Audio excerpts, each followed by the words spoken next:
I want to ask you about Chris Bowen, because this has been a very big story this week. Jason, we faced blackouts. He's blaming coal, the fact that there wasn't enough of it yesterday, and yet he's been rushing to get coal out of the system. Yes, it's pretty amazing, isn't it? Look, as the sun moved from its peak and started to drift towards the horizon, as it does at that end of the day, he can only be thankful that at about 4 o'clock yesterday, demand significantly dropped in New South Wales, probably because they put a few phone calls into a few big users of energy and said, can you shut down? We are effed. And that is the truth. If they had kept demand up, we would have run out because the sun stopped shining and the coal was all that did it. But, you know, New South Wales, and I guess I talk about New South Wales as my place, but New South Wales should be thankful that Queensland still has common sense and Victoria still has enough of it, despite all that's gone on in there politically over the history of the last 10 years. New South Wales has closed all of its coal generation down, bar a few. Queensland's kept it going, and thank God Victoria has burnt brown coal, the dirtiest of the lot, or we wouldn't have had power yesterday.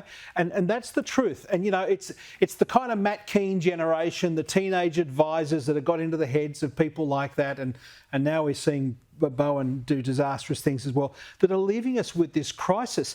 Everyone has known we're going to have extra demand for electricity because we know what life is like. We also know we have a huge population growth going on at the moment. Exactly. Put them all together. The lines are crossing and they're failing. 100%. You know, there's big immigration policy putting pressure not just on the housing crisis, the housing supply, but also, of course, on our electricity grid. But James, this idea, right?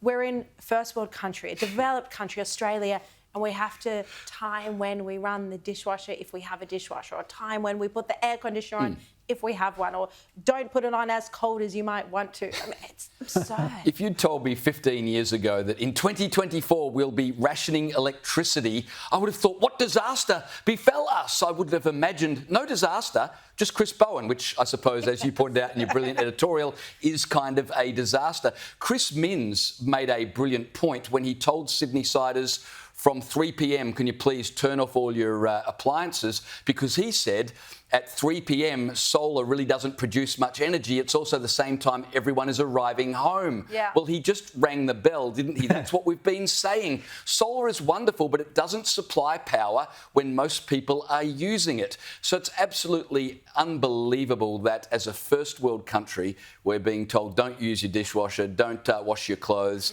try not to put the aircon on. And Chris Bowen said it's a severe heat wave.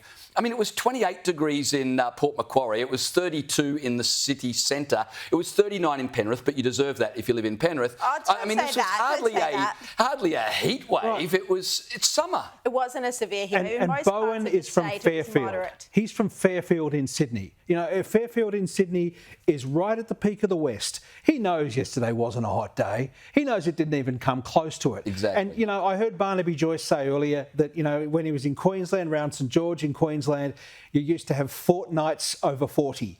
You know, this is not a shock to Australia, what's going on. And some of the dimwits in the Australian media who kind of use phrases like extreme heat and heat wave and all that bullshit, it just does not match reality. And we're unfortunately letting these clowns get away with it. They should actually be put on trial for what they have done to our country, not rewarded with positive spin. It's such a mess, and this is just another one of them. I'm going to say it again, albotrocities. Came up with that term this week. Albotrocities. This energy crisis is just another one on the list of albotrocities, and it's going to turn people off him ahead of the next election.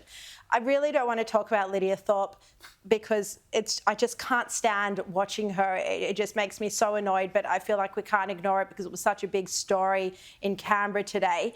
She pulled another one of her tiresome stunts. She stormed up to the press gallery in the Senate after being banned from the Senate. So she wanted to still make herself heard, and she was. Free, free Palestine! I call the clerk. Palestine will be free! I call the clerk.